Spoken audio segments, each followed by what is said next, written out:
வணக்கம். தலைப்புச் செய்திகள் வாசிப்பது வெங்கட்.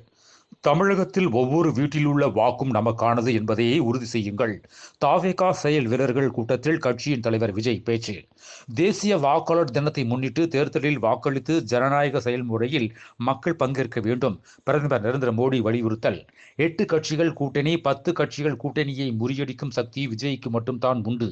செங்கோட்டையன் பேச்சு. ஜனநாயகன் பட விவகாரம் அரசியலுக்காகவா அல்லது தனிப்பட்ட பிரச்சனையா என்பது குறித்து விஜய் தான் பதில் கூற வேண்டும். தூத்துக்குடி வாகைக்குளம் விமான நிலையத்தில் பிரேமலதா பேட்டி. சுமார் 70 கிலோமீட்டர் தொலைவில் உள்ள மலைத்தொடரை நோக்கி தனியாக சென்ற ஒற்றை பெண் குயின் இணையதளத்தில் காட்சிகள் வைரல்.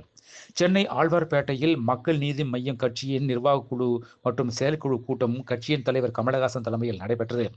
அமெரிக்காவில் குடும்ப தகராறில் மனைவி 3 உறவினர்கள் சுட்டுக்கொலை. இந்திய வம்சாவளியைச் சேர்ந்த கைது.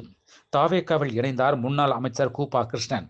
மதுரையில் ரூபாய் 5 பரோட்டா விற்பனை செய்து வரும் ரசிகரை நேரில் அழைத்து ரஜினிகாந்த் பாராட்டு. என்னுடன் ஒருமித்த கருத்துடைய கட்சிகள் எதுவும் இல்லாததால் தனித்து போட்டியிடுகிறேன்.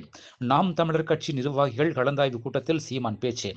அதிமுக பொதுச் செயலாளர் பழனிசாமி முன்னிலையில் ஓபிஎஸ் ஆதரவாளர் தர்மர் எம்பி அதிமுகவில் இணைந்தார். மேலும் விரிவான செய்திகளுக்கு அரசியல் ராஜ்யம் மின் இதழை படியுங்கள்.